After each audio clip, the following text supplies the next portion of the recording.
Hi friends, I'm Anjaneyulu. Welcome back to Telugu tech zone by Anji channel.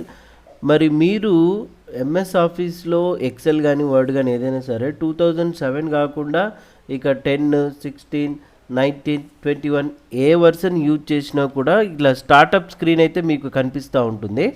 So మీరు డైరెక్ట్గా XL open చేయగానే ఈ startup screen మీకు కనిపించకూడదు అనుకుంటే ఏం చేయాలనేది ఈ వీడియోలో అయితే మనం తెలుసుకోబోతున్నాం. ఈ వీడియోని అయితే మీరు చివరి వరకు చూడండి, స్కిప్ చేయకుండా. మరి సబ్స్క్రైబ్ చేసుకునే వాళ్ళు మన ఛానల్ వెంటనే సబ్స్క్రైబ్ చేసుకుని బెల్ ఐకాన్ యాక్టివేట్ చేసుకోండి. చూడండి, ముందుగా అయితే మీరు ఇక్కడ డైరెక్ట్గా వర్క్ బుక్లోకైనా వెళ్ళొచ్చు, లేదంటే స్టార్టింగ్లోనే మీరు ఇక్కడ ఏం చేయాలంటే ఫైల్లోకి వెళ్ళాలి. ఇక్కడ చూడండి, ఫైల్ అనే ఆప్షన్ ఉంటుంది, దీని మీద క్లిక్ చేయండి. క్లిక్ చేయగానే కిందికి వస్తే మీకు ఇక్కడ ఆప్షన్స్ అని కనిపిస్తుంది. ఈ ఆప్షన్స్ మీద ఎప్పుడైతే మీరు క్లిక్ చేస్తారో ఇక్కడ చూడండి జనరల్ అనేది కనిపిస్తుంది కదా, ఈ జనరల్ ట్యాబ్ని సెలెక్ట్ చేసుకోండి. ఇటు సైడ్ రైట్ సైడ్ వచ్చేసి మీరు కిందికి వచ్చినట్లయితే ఇక్కడ స్టార్టప్ ఆప్షన్స్ అని ఉంటుంది.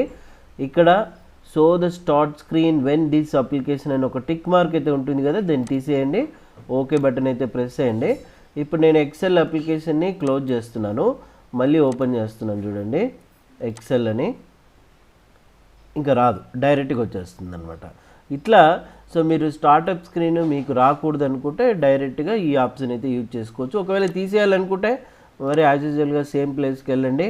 ఓకే, ఇక్కడ జనరల్లోకి వెళ్తే బాటంలో ఈ టిక్ మార్క్ అయితే పెట్టేయండి, ఇంకా నార్మల్గా వచ్చేస్తుంది. చూసారు కదా, మరి ఇలాంటి వీడియోస్ కోసం మన ఛానల్ అయితే లైక్ చేయండి, సబ్స్క్రైబ్ చేయండి, కామెంట్ అయితే ఇవ్వండి. Thank you.